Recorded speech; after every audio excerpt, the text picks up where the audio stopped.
ਜਾ ਰਹੀ ਨਾ ਸਹੀ ਕੋ ਨਹੀਂ।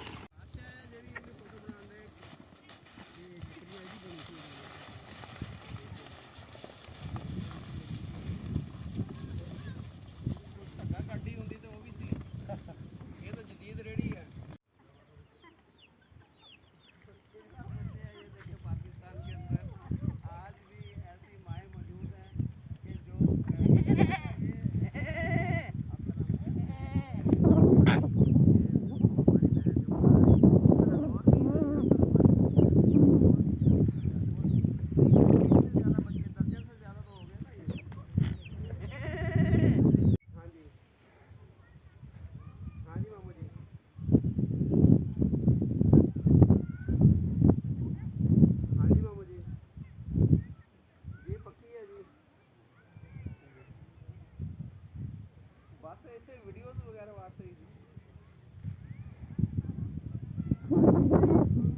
ज़्यादा है ना कल्चर वगैरह ते इस तरह सारियां चीज़ां ਜਿਹੜੀਆਂ क्योंकि चैनल ज़्यादा इंडिया 'ਚ देखा जाता ना तो वो पसंद करते इधर का जो कल्चर है।